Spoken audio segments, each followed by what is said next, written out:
Hello friends, welcome to Nupur's fashion. तो सबसे पहले मैंने एक कार्डशीट पेपर लिया है। अब लेंथ के लिए मैंने 15.5 इंच पर मार्क किया है, मतलब तैयार लेंथ मेरी 14.5 इंच आएगी।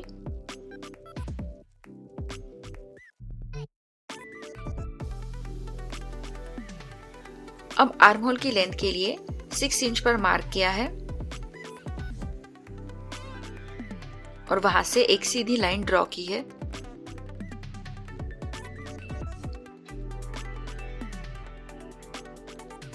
अब देखिए, बैक नेक हमारा 9 इंच है, तो उसके अकॉर्डिंग हमारे शोल्डर में चेंजेस आएंगे। यहाँ पे मेरे शोल्डर का मेजरमेंट 7.25 इंच है, जो कि हमारा बैक नेक 9 है, तो इसके लिए मैं 1.25 इंच कम कर रही हूँ। ये सभी साइज के लिए है। 7.25 में देखिए मैंने 1.25 इंच कम किया है। अब वहां से एक सीधी लाइन ड्रॉ की है। अब इस लाइन के ऊपर हमें अपर चेस्ट का मेजरमेंट डालना होता है। यहाँ पे मैंने 9.25 इंच लिया है, प्लस हमें 1/4 इंच का मार्जिन देना होता है लूजिंग, तो इसके लिए मैंने 9 इंच पर मार्क किया है। अब सिमिलरली वेस्ट में मैंने 7.5 इंच पर मार्क किया है,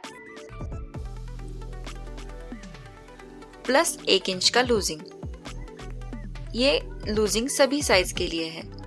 अब वहां से एक सीधी लाइन ड्रॉ करेंगे, प्लस एक्स्ट्रा सीम अलाउंस के लिए मैंने एक लाइन ड्रॉ की है।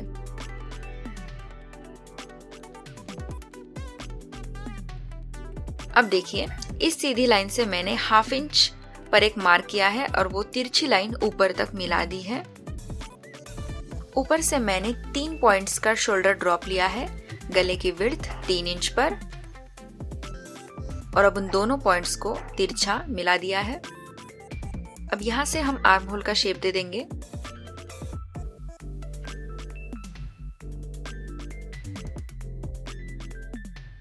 अब ये हो जाने के बाद मैं एक बार आर्म होल मेजर करती हूँ, तो देखिए ये 8 इंच में 8.25 इंच आ रहा है, तो ये बराबर आ रहा है। अब इस पूरे पार्ट की मैंने कटिंग कर ली है। अब सबसे पहले आप बैक पार्ट को ऐसे फोल्ड कीजिए बीच में, नीचे की साइड 1/2 इंच पर एक मार्क करें और ऊपर 4 इंच पर।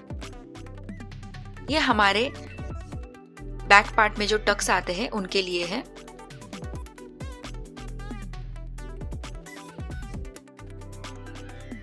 बचे हुए पेपर की भी मैंने कटिंग कर ली है।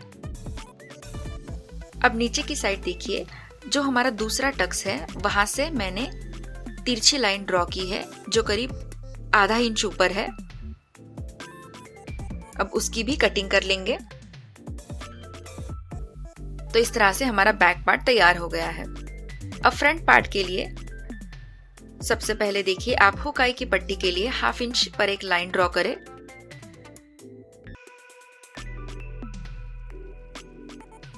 अब हमारा फ्रंट पार्ट का जो नेक है वो 7 इंच है, ठीक है। तो वहां पर भी हमें शोल्डर में चेंजेस करने होते हैं। देखिए, शोल्डर मैंने 7.25 इंच पर रखा है टेप को। अब इसमें मैं 2 इंच कम कर रही हूँ, ठीक है। ये भी सभी साइज के लिए है। अब वहां से एक थोड़ी सी मैंने सीधी लाइन ड्रॉ की है। उस लाइन से शोल्डर, बैक पार्ट के शोल्डर रखते हुए मैंने इसे प्लेस किया है। अब इसे अच्छे से रखते हुए हमें शोल्डर को और आर्म होल को सेम टू सेम छप देना है।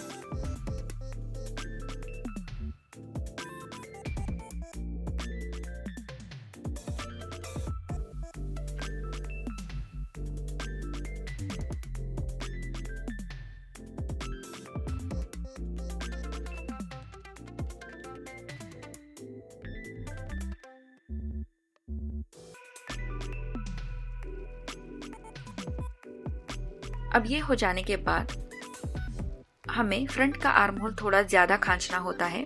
इसके लिए देखिए, मैंने उस बैक पार्ट की लाइन से थोड़ा सा अंदर लिया है और वहां से फ्रेंच कर्व को रखते हुए फ्रंट साइड का भी आर्म होल ड्रॉ किया है। देखिए हमें ज्यादा नहीं खींचना है, सिर्फ थोड़ा सा ही खींचना है। अब अपेक्स पॉइंट के लिए मैंने सबसे पहले 10 इंच पर मार्क किया है। देखिए मैंने फॉर्मूला ऊपर लिख दिया है, तो आप अपने हिसाब से अपना कैलकुलेट कीजिए। 10 इंच पर मार्क करने के बाद मैंने वहां से एक सीधी लाइन ड्रॉ की है। अब उस सीधी लाइन से हमें नीचे 13वें भाग पर मार्क करना होता है। फुल बस्ट का 13 पार्ट तो मैंने यहाँ पे 3.25 इंच पर मार्क किया है और वहां से एक सीधी लाइन ड्रॉ की है। अब देखिए इस लाइन से हमें 10th पार्ट पर मार्क करना होता है, तो इसके लिए मैंने 3.6 पर मार्क किया है, 3.5 में 1 पॉइंट ज्यादा। और यहाँ से हमें 13वें भाग पर मार्क करना होता है, तो मैंने 3.25 इंच पर मार्क किया। अब इन दोनों पॉइंट्स को तिरछा मिला देंगे। अब देखिए हमें यहाँ पे एक ट्रायंगल बनाना है। इसके लिए मैंने सबसे पहले इस लाइन को मेजर किया, तो ये 3 इंच आ रहा है। आपको अगर मीडियम पफ चाहिए तो आप तीनों सेम ले सकते हैं। अगर आपको ज्यादा पफ चाहिए तो आप 3.25 इंच पर मार्क करें और दूसरी साइड को 3 इंच पर, मतलब दोनों साइड हमें 3 इंच लेना है और एक 3.25 इंच। अगर आप तीनों सेम ले तो आपका मीडियम पफ आएगा। अगर एक साइड आप 1/4 इंच ज्यादा करें तो थोड़ा सा पफ ज्यादा आएगा। अब यहां से हमें सीधी लाइन लेनी है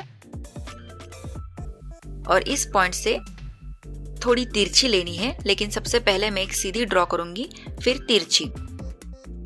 इससे हमें अंदाजा आता है कि मैंने कितना तिरछा लिया है।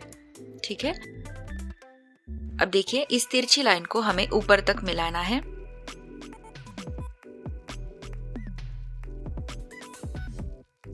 अब यहां से यहां हम फ्रेंच कर्व की मदद से कर्व दे देंगे। देखिए ये स्ट्रेट लाइन मैंने निकाल दी है, तिरछी लाइन से ही मैंने सर्कुलर शेप दे दिया है। अब ऊपर की साइड भी हमें कर्व देना है।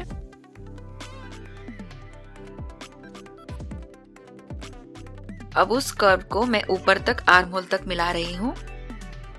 ये आर्म होल में करीब 4.5 से 4.25 के बीच में आता है।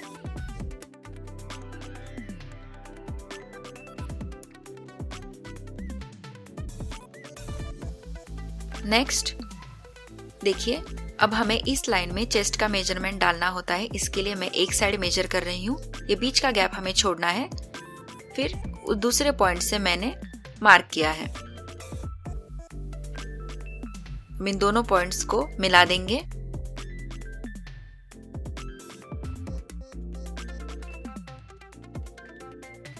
अब देखिए टोटल ब्लाउज की लेंथ 15.5 इंच है, लेकिन इस लाइन से नीचे हम 2.5 इंच से ज्यादा नहीं लेते, तो मैंने 2.5 इंच पर मार्क किया है। तो थोड़ा सा ही गैप आ रहा है, इसलिए मैंने 2.5 इंच पर मार्क किया और इन दोनों लाइंस को मिला दिया है।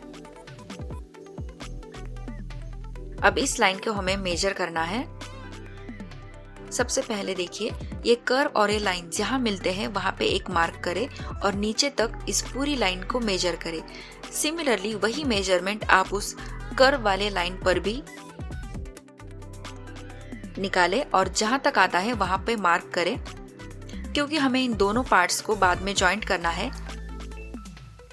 अब इस लाइन का मेजरमेंट 3.25 इंच है और हमारी वेस्ट 7.5 है, तो जहां पे 3.25 आ रहा है वहां पे मैंने मार्क किया और उस पॉइंट को ऊपर तक मिला दिया है। फिर सीम अलाउंस का डिस्टेंस भी छोड़ा है।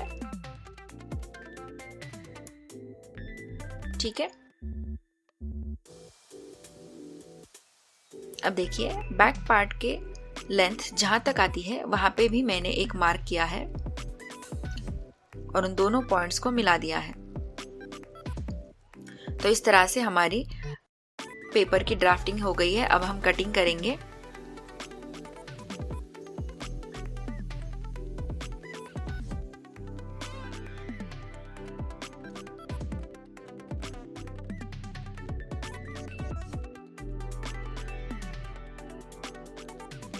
ये फ्रंट और बैक साइड की कटिंग कंप्लीट हो गई है। अब हम स्लीव्स की कटिंग देखेंगे। इसके लिए सबसे पहले मैंने एक कार्डशीट पेपर को डबल फोल्ड किया है, ऊपर से एक लाइन ड्रॉ करके, और लेंथ मैंने 12.25 इंच ली है। अब उस स्ट्रेट लाइन से मैंने 3.5 इंच पर मार्क किया है और वहां से भी एक लाइन ड्रॉ की है।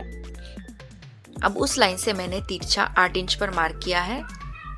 अब उस 8 इंच का मैंने सेंटर निकाला है, वो जो कि 4 इंच आया, उसको भी मैंने यहाँ पे मार्क किया है। अब देखिए, हमें यहाँ से एक तिरछी लाइन ड्रॉ की है और उसे सेंटर में मिला दिया है। अब वहां से एक हल्का सा कर्व दे देंगे। तो ये हमारा बैक पार्ट का आर्म होल का शेप तैयार हो गया है। अब नीचे मोहरी की साइड मैंने 5 इंच पर मार्क किया है। अब इन दोनों पॉइंट्स को मिलाएंगे, प्लस सीम अलाउंस। तो इस तरह से मैंने इस स्लीव की कटिंग कर ली है। अब फ्रंट पार्ट के लिए हमें उसे थोड़ा सा खींचना पड़ेगा। कट्स लगाया है मैंने सेंटर में, और देखिए फ्रंट पार्ट को भी मैंने थोड़ा सा खींचा है। तो इस तरह से हमारी स्लीव की कटिंग कंप्लीट हो गई है। सो नेक्स्ट पार्ट में मैंने डिजाइन ड्रॉ की है और उसे फैब्रिक पर ट्रेस किया है। So please watch next part. Thank you.